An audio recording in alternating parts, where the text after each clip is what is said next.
32 points. Y'all see it right here. 4 3-pointers made with 7 assists. Caitlyn Clark absolutely cooking tonight. I mean, at one point in the game, Caitlyn literally had to put the team on her back and score and score and score. And I'm just like, yo, I don't know where the pick and roll went. I don't know where the offense at all went, but Caitlyn. 32 points, 7 assists, 4 for 7 from deep, and a flawless 10 for 10 at the line. This was no ordinary Caitlyn Clark show. It was pure offensive destruction. Defenders scrambled, fans screamed, and the crowd watched in disbelief, wondering how you even begin to stop someone operating at this level. But here is what makes this game so fascinating. While Clark put up video game stats, the Indiana Fever offense exposed a massive flaw, a crack that could decide whether they make a deep playoff run or collapse when everything is on the line. Because when one key player sat down, the whole engine stalled. Look at this. My goodness, with the floater, knocking it down. I mean, dog, Caitlyn Clark had to get 50 people to map in this game. 50. Yeah, it's not even that many players on the floor. But man, she was losing the crowd, losing the players. Look at this. Bang! Caitlyn was cooking, dog. Look, she had to shake her own head. She's like, man, I'm too good. What is going on here? Look at this. Saucing her up. Step. Look closely at that play, the between the legs dribble, the floater with soft touch. That is not luck. That is not even just skill. She has reached a state of mind where she is not just beating defenders, she is playing with them. Just look at that salsa step back 3. Slips, screens, like they were choreographed, every single move calculated, every shot dropping, and watch the background. The crowd erupting, the opposing players dropping their heads in defeat.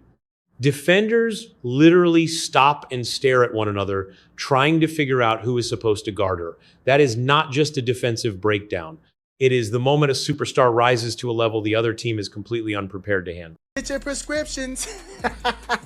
Look, get the steal. She's going downhill on you. Ooh, with the half spin once again. Get her the map. She don't know where she's going. I mean, get these players a GPS out here because they are lost souls out here. This is crazy work, man. I felt so bad. Now, this is where the night gets even crazier. Clark was not just scoring, she was orchestrating. 7 assists means she fed her teammates constantly while dropping 32 points herself. That is total offensive mastery. But look closely at how the Seattle Storm played defense. They threw everything at her. Full court pressure, constant switching, double teams off screens, absolutely nothing worked. When an entire team tries multiple defensive game plans on one player and she still drops 32, you are watching greatness. Ooh, look, I saw the chat too. The chat was like, ooh, ooh.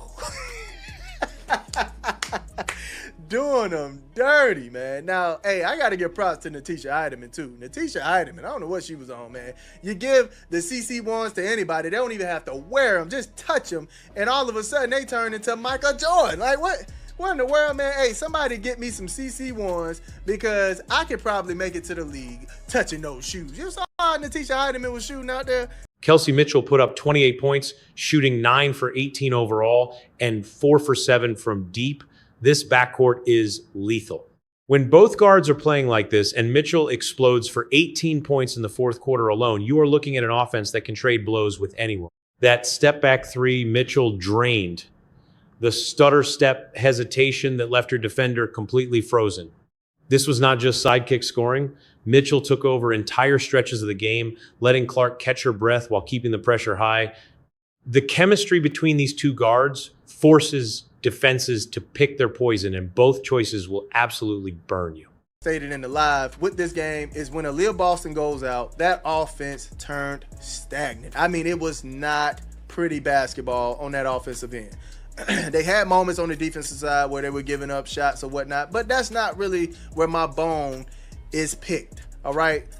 I think they just needed to figure out how to move that ball around on the offensive side and get clearer shots, higher percentage shots, more open shots. They were contested, man. Tough shots. But here is the massive warning sign. The offense completely died when Aliyah Boston left the floor. Look at the ball movement, the bad shot selection, and the messy flow the moment Boston sits. Suddenly, they are taking highly contested shots and forcing bad plays instead of running their clean sets. This is the real roadblock for the Fever. Against Seattle, they survived because Clark and Mitchell were simply unconscious. But what happens when they face a bruising Minnesota Lynx defense? Or a New York Liberty team that switches everything and smothers ball handlers? You cannot rely on two guards shooting lights out every single night. Man, once Aliyah Boston went out, was going to have to dominate, man. And she woke up and did that. 28 points, 9 for 18 from the field, 4 for 7 from the 3, 6 for 6 from the free throw line, 2 boards, 2 assists with 2 TOs and 1 steal. And that's another thing. Hey, y'all need to start giving these players their heat checks. All right, I don't know what it is about seeing a player knock down 2 threes and then not giving them their heat check. Get them that ball back, man. Come on now. Lexi Hall, man, look. Aliyah Boston had 11 points on 4 for 7 shooting before getting hurt. She was pacing toward an absolute monster night. 14 points, 11 rebounds, owning the paint. Then she exits, and Indiana suddenly gives up 16 offensive rebounds. 16! That is no accident. Boston anchoring both ends of the floor creates the space and structure that lets Clark and Mitchell operate freely.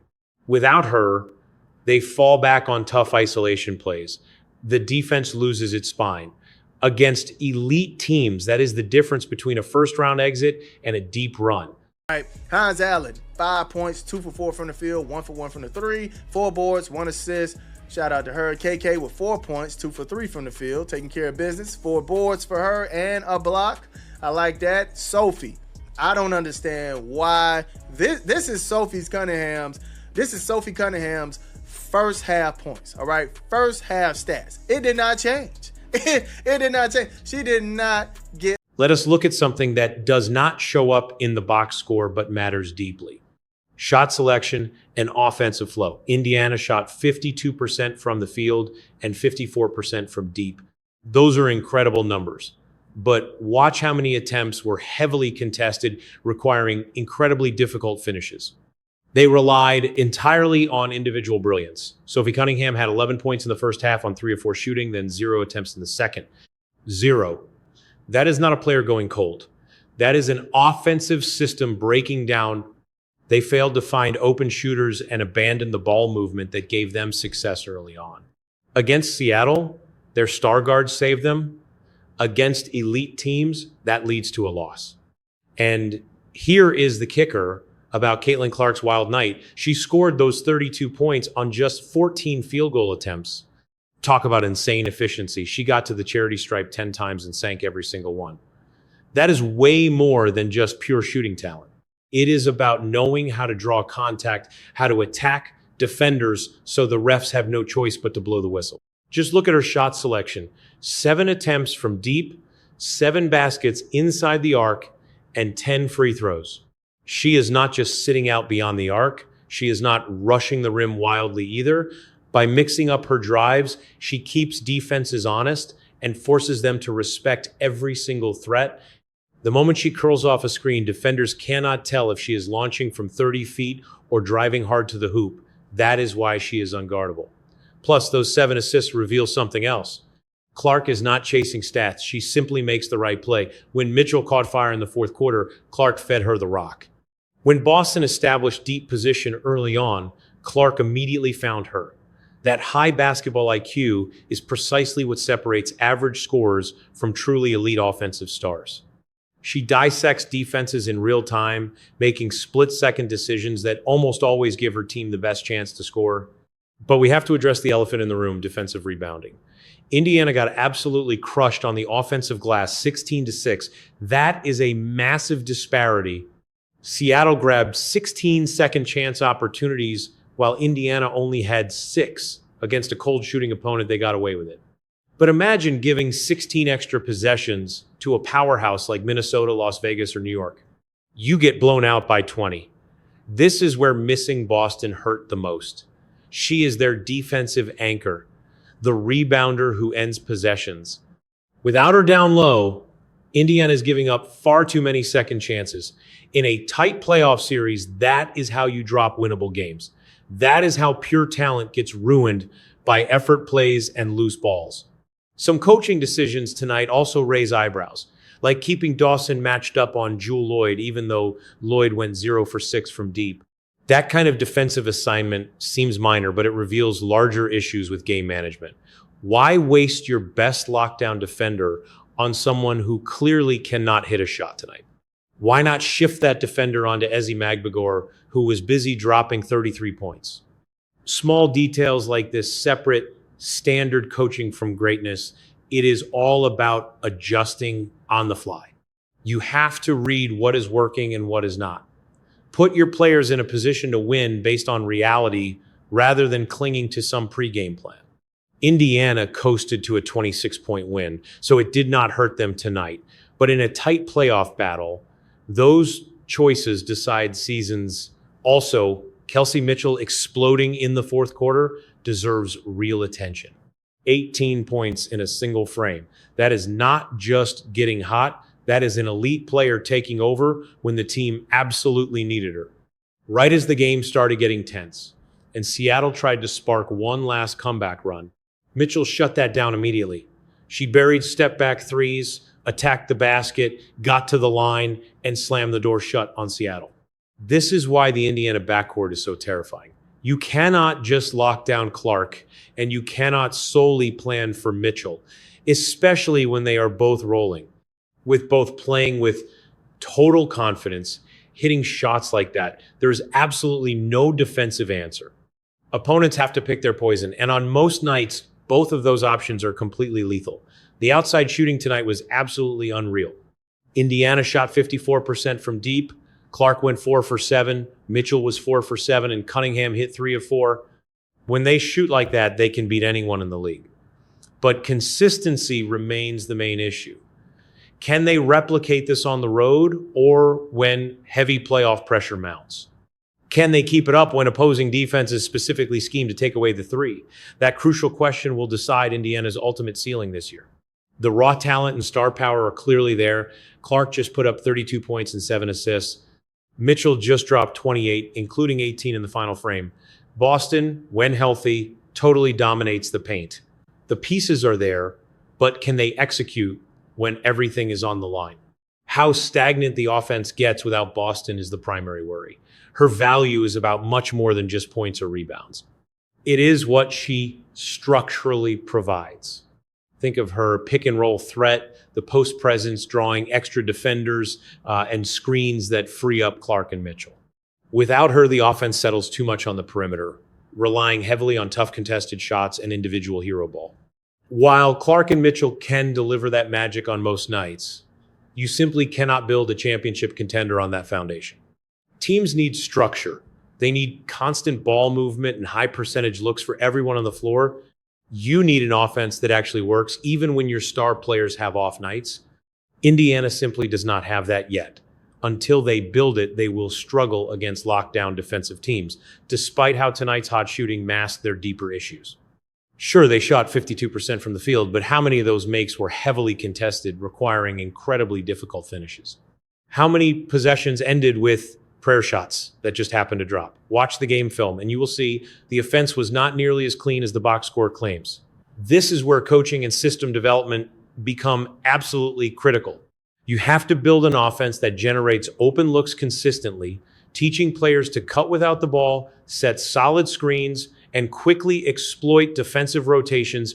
Indiana has the raw talent to score on literally anyone, but do they possess the system to survive when shots stop falling?